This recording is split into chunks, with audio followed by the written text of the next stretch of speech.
জাতীয় কবি কাজী নজরুল ইসলামের জীবন ও কর্মকে নতুন প্রজন্মের কাছে পৌঁছে দেওয়ার লক্ষ্যে আনুষ্ঠানিকভাবে শুরু হয়েছে নজরুল বর্ষ 2026-27। ময়মনসিংহের ত্রিশালকে নজরুল সিটি ঘোষণার সম্ভাব্যতা যাচাইয়ের পাশাপাশি সরকার বছরব্যাপী এই উৎসবের ঘোষণা দিয়েছে। কিশোরবেলায় 1914 সালে তিনি প্রথমবারের মতন ময়মনসিংহ ত্রিশালে এসেছিলেন। কবি সেই স্মৃতি বিজড়িত ত্রিশালকে নজরুল সিটি ঘোষণার সম্ভাব্যতা খতিয়ে দেখার জন্য এরই ভিতরে নির্দেশনা দেওয়া হয়েছে সংশ্লিষ্ট কর্তৃপক্ষকে।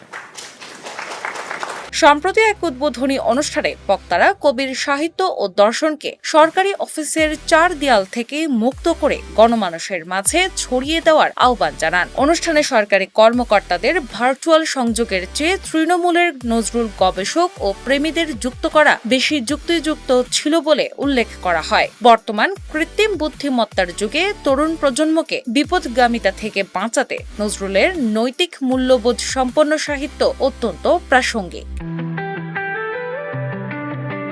বক্তারা জানান, জাতীয় কমিটির মাধ্যমে দেশে বিদেশে সেমিনার, সাংস্কৃতিক উৎসব ও ডিজিটাল মাধ্যমে বহুভাষিক অনুবাদের মাধ্যমে নজরুলের বিশ্বজনীন সাম্যের বাণী বিশ্ব দরবারে ছড়িয়ে দেওয়া হবে। অসাম্প্রদায়িক ও নিরাপদ বাংলাদেশ বিনির্মাণে কবি নজরুলকে বাংলাদেশের মন হিসেবে আখ্যায়িত করে নজরুল বর্ষের আনুষ্ঠানিক উদ্বোধন ঘোষণা করা হয়।